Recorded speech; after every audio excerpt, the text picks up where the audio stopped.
Ayo fam! The huge controversy combo last week with BTK's ban and the 5 pros and influencers moving from Mobile Legends to Honor of Kings in the Philippines really shook the mobile world. Ah yeah, that Filipino announcer also moved over a while back, didn't she? Boyfriend and girlfriend moving to the Kingdom of Honor, huh? It's hard not to have my tinfoil hat on and say, "That was an inside job, man. The guy who disqualified BTK was working for Tencent." But to be honest, I don't care. Like, I really don't. What I want to figure out in this video with you guys is whether I should quit MLBB and move to Honor of Kings 2. Now, I've been playing Mobile Legends since 2018, so it's not like I'm new to this whole mobile thing. I've been following the M series ever since the first iteration came to the shores of my country, and I've been in and out of the MPL drama every now and again, especially during COVID.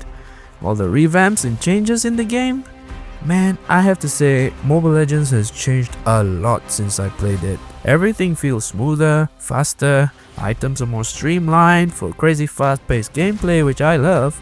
And like I mentioned in a previous video, I'm an old school arcade gamer, so games with lots of fine-tuning and micro customizations bore the hell out of me most of the time, which is also the reason why I enjoy fighting game series like Guilty Gear rather than spend my days playing Dota 2 on PC. Mobile Legends hit that sweet spot for me in terms of fast-paced gameplay and the whole MOBA genre. But you know, after all these years, as with anything else in the world, there's only so much one game can keep you locked in with, especially with the endless dark system and toxicity in the game when, you know, all I want to do is just have fun in my busy day.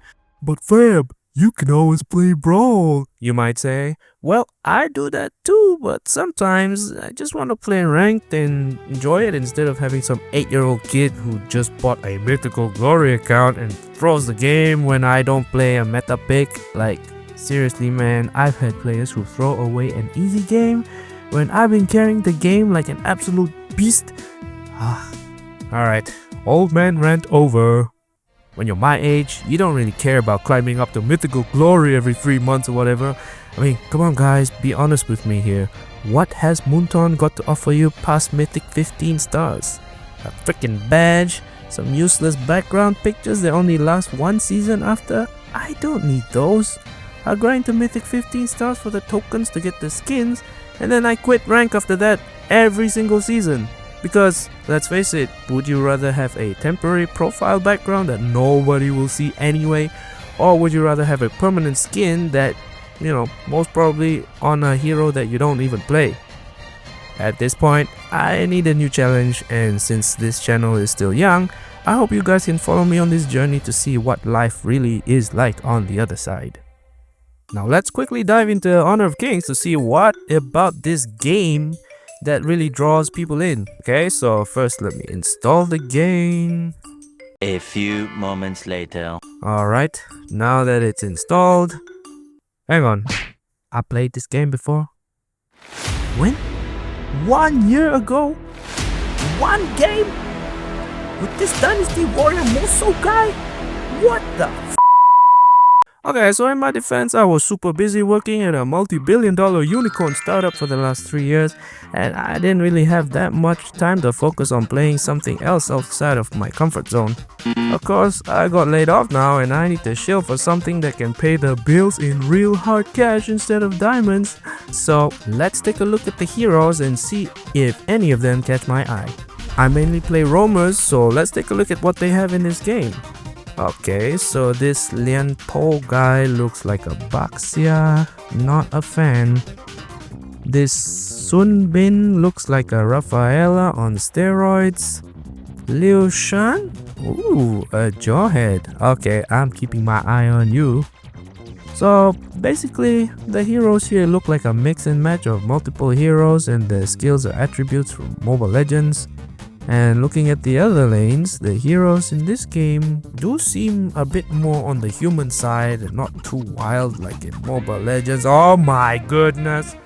Oh my goodness! What is this? SNK characters? Are you kidding me? Mai from KOF, like legit Mai Shiranui, not some skin on an existing character? Nakororo? OMG, you guys. Samurai Showdown was my jam back in primary school, yo.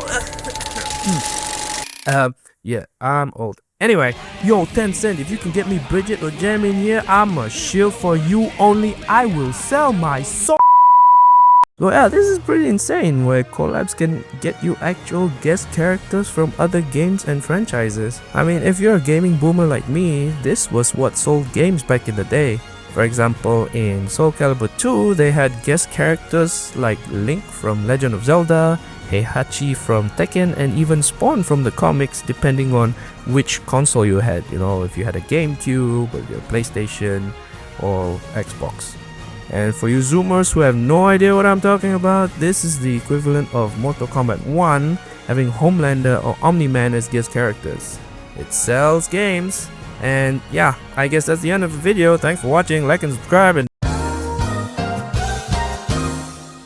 in terms of graphics, I know everyone keeps saying that the graphics in this game is top notch, but honestly I don't really feel it. I guess it's the choice of color palette, color grading, and the overall design that makes me overlook the OMG insane grass moving thing that everyone keeps talking about.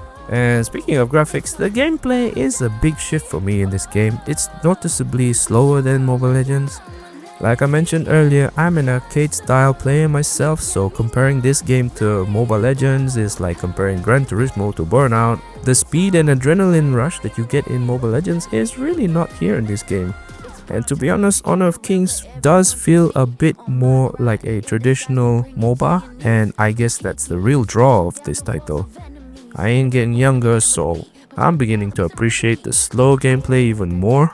The team fights in Mobile Legends feel like adrenaline-induced ADHD screens filled with enough particle effects to give you epilepsy, whereas in this game, like any traditional MOBA, you can calmly predict and see how a game plays out, even with a lot of stuff going on the screen.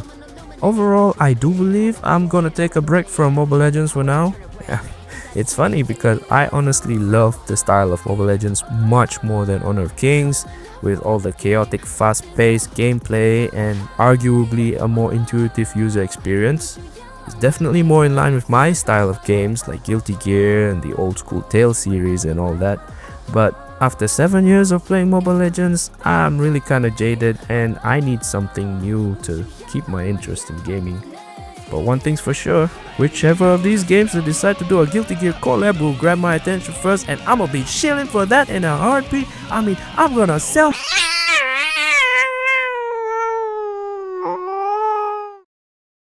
Dear Level Infinite, Timmy and Tencent Games, I am a huge fan of Guilty Gear. Can you please talk to Lord Daisuke about getting some of my mains in honor of